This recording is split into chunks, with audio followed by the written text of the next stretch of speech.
आज मैं पुनः आपके सामने एक वीडियो लेकर प्रस्तुत हुआ हूं। यह वीडियो भारतीय काव्य शास्त्र पर केंद्रित है। अब तक मैंने 3 वीडियो आपके लिए भारतीय काव्य शास्त्र से संबंधित तैयार कर चुका हूं, जो कि आपको भेजा जा चुका है, चैनल पर आप देख चुके हैं। और यह भाग 4 भारतीय काव्य शास्त्र से संबंधित वस्तुनिष्ठ प्रश्न आज मैं आपके सामने प्रस्तुत करने जा रहा हूं। प्रश्न संख्या 1, रस संप्रदाय के प्रवर्तक कौन हैं?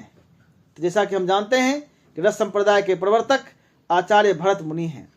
दूसरा प्रश्न है, रस के कितने अवयव हैं? तो हम जानते हैं कि रस के 4 अवयव हैं। तीसरा प्रश्न है, रस के अवयवों के नाम लिखें। तो रस के अवयव 4 हैं, जिनके नाम हैं स्थायी भाव, विभाव, अनुभाव एवं संचारी भाव। चौथा प्रश्न है, स्थायी भावों की संख्या कितनी है? तो हम जानते हैं कि स्थायी भावों की संख्या 9 है। विभाव की संख्या कितनी है? तो विभाव की संख्या 2 है। अगला 6ठा प्रश्न है, अनुभाव की संख्या कितनी है? तो अनुभाव की संख्या 4 है। अगला 7वां प्रश्न है, अनुभाव के भेदों के नाम लिखें। तो अनुभाव जिसकी संख्या 4 है वो है इस प्रकार: कायिक, वाचिक, आहार्य एवं सात्विक। अगला 8वां प्रश्न है, संचारी भावों की संख्या कितनी है? तो संचारी भावों की संख्या 33 है। अगला 9वां प्रश्न है, श्रृंगार रस का स्थायी भाव क्या है? तो श्रृंगार रस का स्थायी भाव रति है।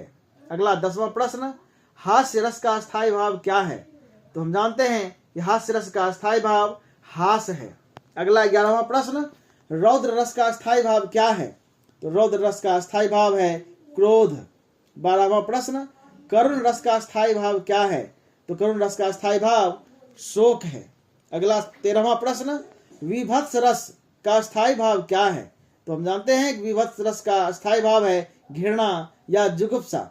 14वां प्रश्न, भयानक रस का स्थायी भाव क्या है? तो भयानक रस का स्थायी भाव भय है। अगला 15वां प्रश्न, वीर रस का स्थायी भाव क्या है? तो हम जानते हैं कि वीर रस का अस्थायी भाव उत्साह है। अगला 16वां प्रश्न, अद्भुत रस का स्थायी भाव क्या है? तो अद्भुत रस का स्थायी भाव विस्मय है। अगला 17वां प्रश्न, शांत रस का अस्थायी भाव क्या है? हम जानते हैं कि शांत रस का अस्थायी भाव निर्वेद है। अगला 18वां प्रश्न, रस के व्याख्याता आचार्यों की संख्या कितनी है? तो रस के व्याख्याता आचार्यों की संख्या कुल 4 है। 19वां प्रश्न, रस की संख्या कितनी है? तो हम जानते हैं कि मूलतः 9 प्रकार की भावना है, तो से 9 प्रकार के मूलतः रस निकलते हैं, लेकिन 2 अन्य रस की भी गणना हमारे शास्त्रों में की गई है। तो कुल मिलाकर 9 + 2 11 रस की संख्या 11 है। तो अगला 20वां प्रश्न, साधारणीकरण सिद्धांत के प्रवर्तक कौन है? रस से संबंधित साधारणीकरण की बात आती है रस के संदर्भ में, तो साधारणीकरण बहुत ही महत्वपूर्ण सिद्धांत है, जिसके प्रवर्तक हैं भट्ट नायक। इस तरह हमने देखा कि इस वीडियो में कुल 20 प्रश्न आपके सामने प्रस्तुत किया गया, जो भारतीय काव्य शास्त्र के रस सिद्धांत पर केंद्रित है। रस सिद्धांत भारतीय काव्य शास्त्र का बहुत ही महत्वपूर्ण सिद्धांत है, जिससे कि हम हर परीक्षाओं में, चाहे वह बीए की परीक्षा हो, एमए की परीक्षा हो, यूजीसी नेट हो, हर परीक्षाओं में रस सिद्धांत से अधिकाधिक प्रश्न रहते हैं। इसलिए आज हमने रस सिद्धांत पर केंद्रित इस वीडियो को आपके सामने प्रस्तुत किया।